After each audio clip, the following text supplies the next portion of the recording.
We are here today to learn the mechanics of how to run verbal practice drills that lead to better results.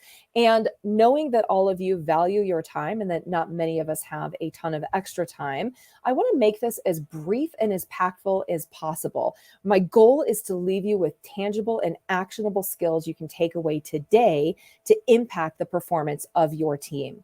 So what I thought we might do is start with a very brief explanation of why practice is so important and what can be achieved with practice. Then we'll get into the actual skills that you can take away today to create practice with your team to help them win more. I'll leave some time at the end for questions. And again, I'd love some interaction. So if you are joining the webinar, I'd love to know who you are, what interested you in the webinar. And as we go through this webinar today, hit us up with your questions and comments. I've got a team here with me today that can respond to questions. And if we can't get back to you right away, we certainly will after the webinar. All right, let's take a look at why practice.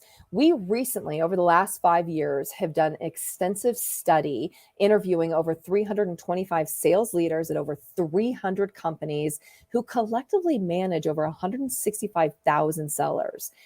SalesGym ourselves, we have been a part of over 17,000 coaching interactions. And throughout this research, we were really seeking to understand what limits results in selling conversations and opportunities. And what we found is that there are 4 common sales mistakes. I would imagine that those of you in the audience are not necessarily strangers to these mistakes. The first, talking too much, not actively listening. Second, ineffective questions that are close-ended or feel like they're coming off a checklist, not engaging the audience with effective open-ended questions that direct the conversation toward your company's value proposition. Third, this is probably one of my favorite, a low-impact value proposition. If you were to go to your team right now and ask them, what is it that our company does better and different than the competition? Would it sound any different than your competitor's website? In fact, if you were to call up the competition and ask them the same question, how different would it sound from the way your team is communicating that low impact value proposition? Which brings me to the fourth, which is an unsuccessful close.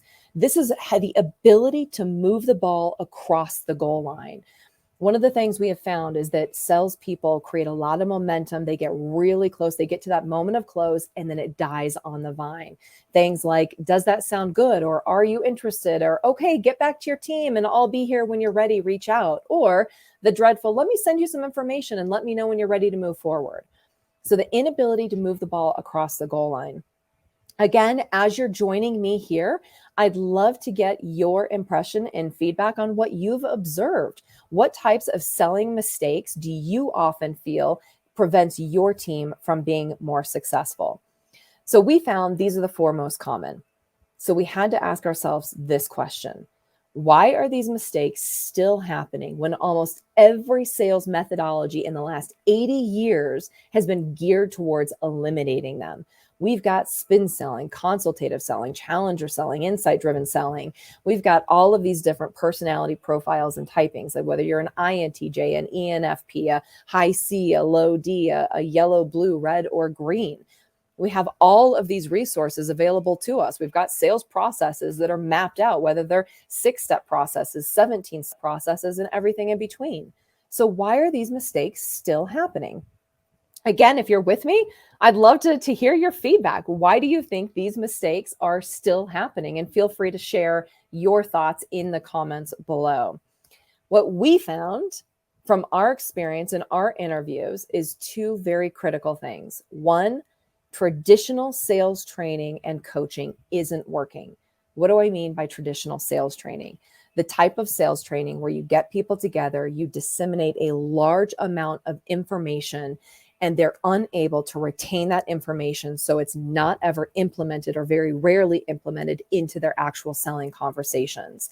And second, traditional coaching isn't working. So let's take a deeper dive into what this means. When we look at traditional coaching, what I often observe is a lot of discussion. These are coaches that observe a selling interaction and provide feedback. What are a couple things that went well? What's one thing you can do differently next time? What are you going to do differently to create better results? Versus what we found when we looked towards elite coaches to try to understand what it was they did that led to better results where their teams could perform under pressure when it really counted most.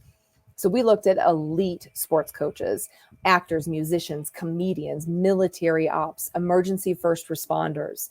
And what we found these coaches and athletes or performers did was they identified the skills that were fundamental to their craft.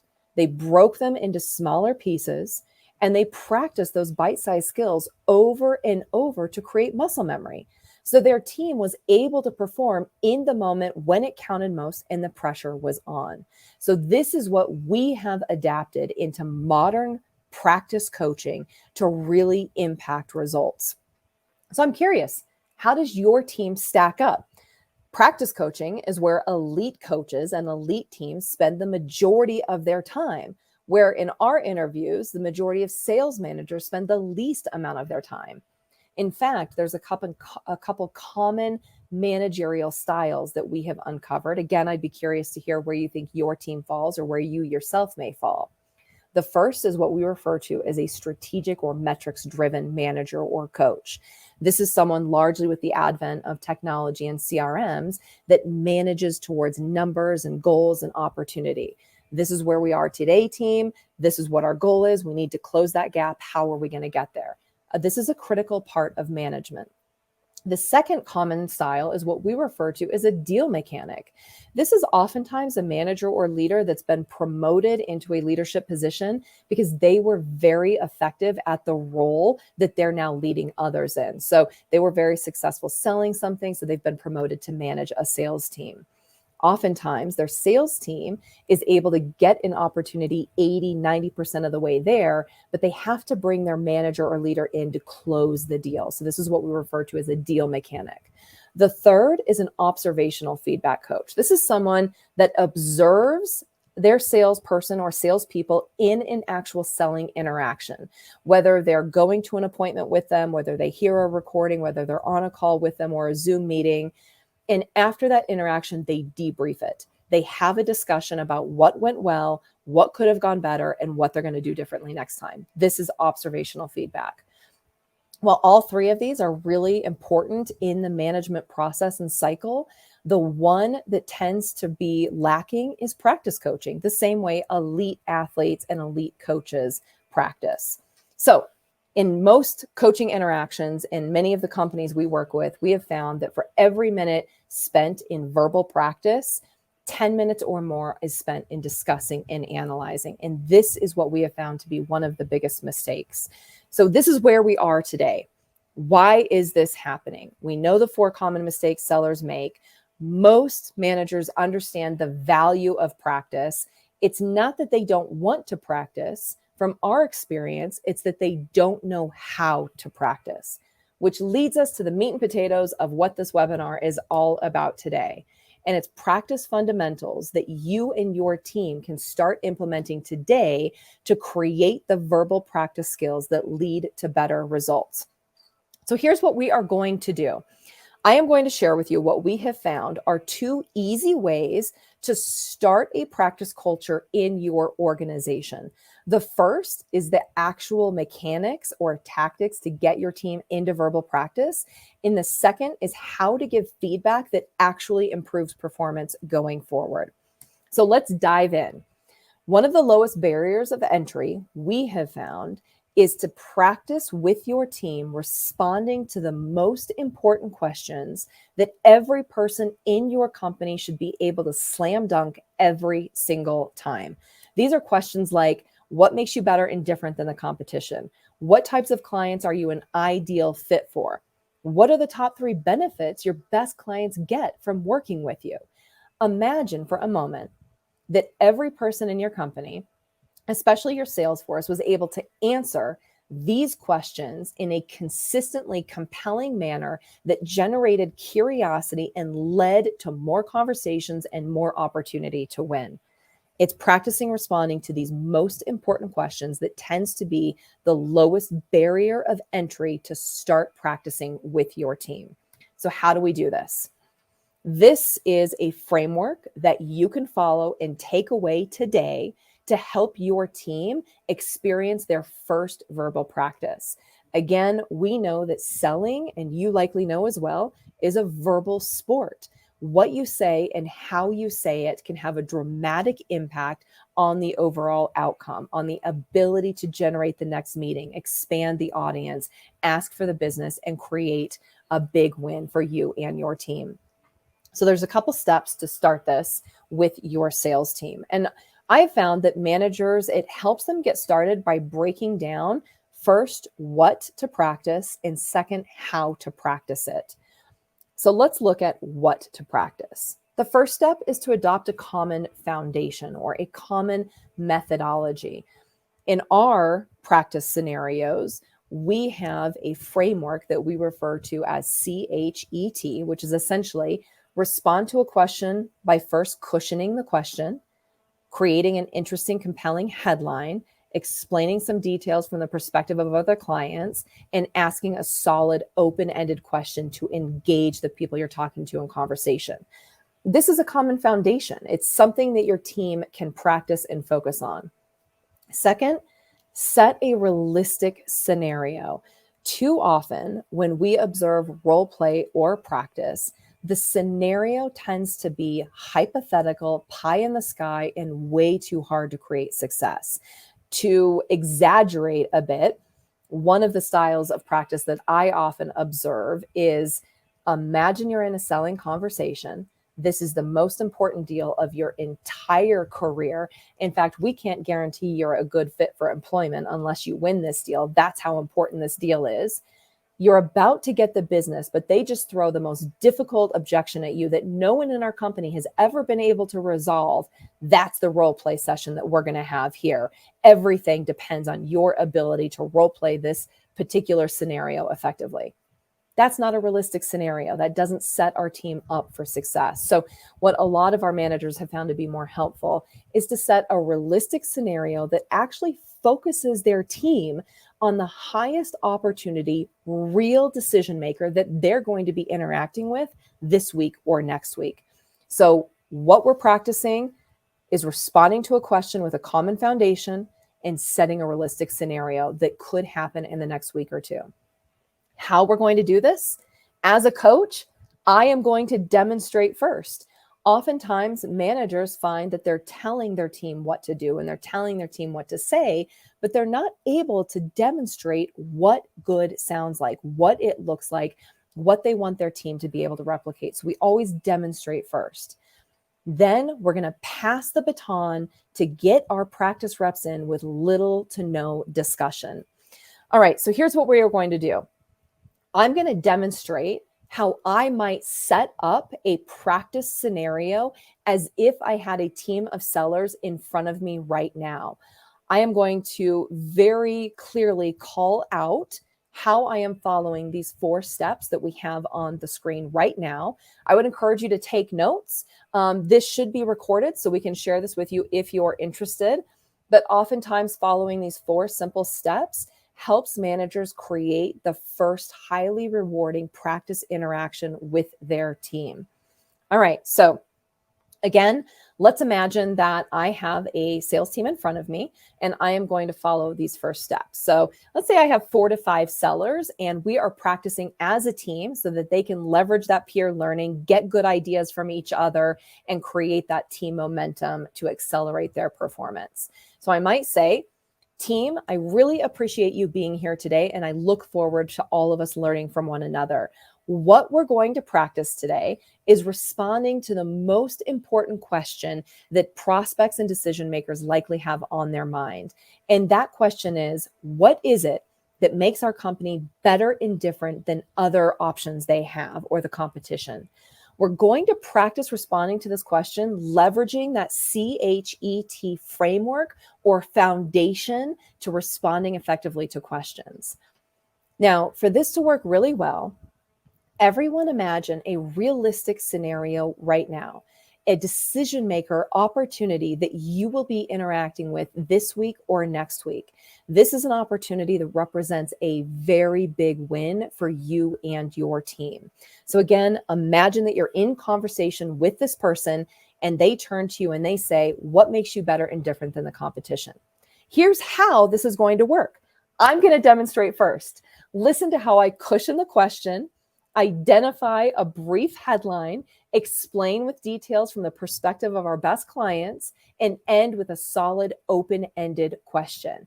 All right, Dean, you are up right after me. So right after I demonstrate, I'm going to pass the baton to Dean to answer the question, followed by Stephanie. All right, here goes the demonstration. Let's imagine I'm talking to Michael. He represents a big opportunity, and he turns to me and he says, Emily, you know, we've had a great conversation, but at the end of the day, what is it that really sets SalesGym apart and makes you better and different than the competition? I might say, Michael, first and foremost, I appreciate the opportunity to share with you what our clients tell us really makes a difference. And what that is that we're able to help their team adopt the skills they need to win more opportunity. In fact, I was talking with a client recently and she shared with me there were 3 big outcomes of interacting with SalesGym. First, she found that her sales team was able to improve their actual verbal selling skill, which was leading to more wins and more opportunity. Second, she appreciated how her managers learned a practice system and were able to help develop the skill of their sellers on a regular basis. And third, she said, Emily, because of this experience, we are undergoing a transformation and creating a coaching culture. For the first time in all of our sales training, we now see that we can support an ongoing development with our managers leading effective practice so our team continues to improve. So, Michael, if I were to pause there for just a moment, I'd be really curious to hear what kind of impact this type of engagement could have on helping you achieve the big wins and goals you have for developing your sales force. All right, Dean, you're up. What is it that sets SalesGym apart, makes you better and different than the competition? Pause. All right, obviously, I'm not going to have Dean pull into the conversation right now, as this webinar is a one-way presentation, but hopefully you heard how I set up a practice scenario that would very quickly get a team into verbal practice. I told the team what we were going to be doing. We're going to be responding to a question on the minds of the decision makers we're interacting with, using that common foundation of how to respond. I set a realistic scenario. Everyone think of right now the most important person that you are going to interact with in the next week or two. Imagine that decision maker is the one that asked you this question and tailor your response to that real opportunity. Here's how this is going to work. I'm going to demonstrate first. Right after I demonstrate, I'm going to pass the baton to my team to get them into verbal practice. So I would love to get some questions, some reaction. I'm not sure if I'm not seeing comments. As this is my first attempt, I would love to, in future webinars, learn how to get more of you talking and sharing your feedback or answering your questions. But this is what I hope you can take away in how to start our verbal practice. So ideally, after I pass the baton to Dean, I'm going to get our team reps in. Everyone on my team is going to go around. They're going to practice responding to the question. And it leads me to one of my favorite quotes by Michael Jordan, which is, my attitude is that with practice and an attitude to improve, I can turn any weakness into a strength. But one of the questions I get from so many coaches and managers is, how do I do that? I give feedback all the time and my team just doesn't do it. I'm constantly telling them what to do, what to stop doing, and I just don't see them doing it. Here is one of the common mistakes we find in management and coaching. So many managers focus on what not to do. And I want you to picture for a moment that you go and find a toddler. Okay, this may be your own toddler, or you might bring back memories from when you had young children, or maybe you go interact with a toddler who is not your own, and you tell that toddler not to do something. Specifically, don't go touch that electrical outlet. And then just observe that toddler for a few hours. Imagine what they're going to do. They are thinking about what not to do. So they're very likely going to get curious about that and go and do that. It's not much different with salespeople. Oftentimes we call too much attention on what not to do. So that's all they're thinking about. So this leads us to the second part of what is effective in creating highly successful practice. It's giving game-changing feedback that actually impacts the improvement and skill development of your team. The first step, identify specific positive feedback. This is not, Dean, that was excellent. Way to go. Let me get my pom-poms and cheer for you. This is specifically, Dean, that was an effective open-ended question that really directs that decision maker towards our competitive advantages. Or more than that, Dean, I really appreciated how you brought in a story of what another client did with you that led to success. Specific positive feedback. And secondly, focus on one small element that will make the next round better for everyone you're practicing with. Oftentimes, this could be as simple as a better question. So if I have everyone on my team go through a round of practice, I identify what they do well, that more of them should be doing and incorporating into their answer. In my next round of practice, I might say something like, in this next round, let's all focus on a good open-ended question that really relates to our competitive advantages. An example may be, help me understand how your managers are creating actual practice sessions in your company today. Or what are the key skills your sales team needs to be able to master to create more opportunity? All right, Dean, you're up. Again, the question is, what makes One Digital better and different? What makes SalesGym better and different than other clients out there? Really focus on that open-ended question. All right, so this is game-changing feedback, specific positive feedback. Draw attention to more of what you want more people to do and focus on one small element in the next round of practice that will incrementally improve how that person is able to respond. All right.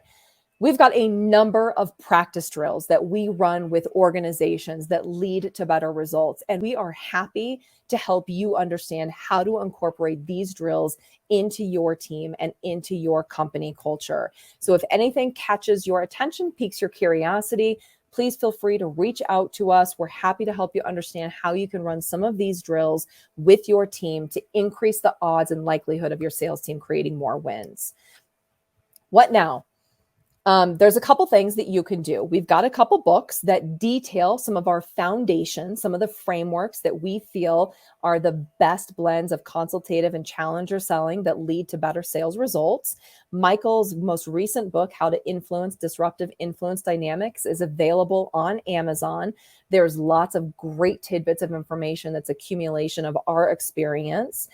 And if you're not a client yet, we encourage you to experience what can happen when your team goes through a verbal practice coaching session. In fact, I'm so passionate and bought into how effective this approach is that I will run a practice session for you to observe with your team for 60 minutes. There's no commitment. We're not going to ask you for anything. I just want to share what we have found leads to more success for you to have an opportunity to see how your team can improve their skill with just a brief amount of verbal practice. If you're a client or a former client, please, most of you are connected with me on LinkedIn. Feel free to email me, reach out to me, let me know what you're struggling with and how we can help you create more effective practice or even improve your sales skills to win more opportunity. So that is all. I tried to keep it short and concise and to the point. I think I have got 2 minutes of time. This is my first webinar experience. Please feel free to share what resonated with you, what you appreciated, what you learned, and what questions you have. I really love to engage with folks around the selling conversation and especially what we can do to support our salespeople and our sales managers to create more wins and more success. So with that being said, shoot me an email, connect with me on LinkedIn. And I really appreciate the time all of you have taken to be here with me today on my first foray into this one-way webinar, which is not what I'm accustomed to. Thank you for being here, and I look forward to interacting in the future.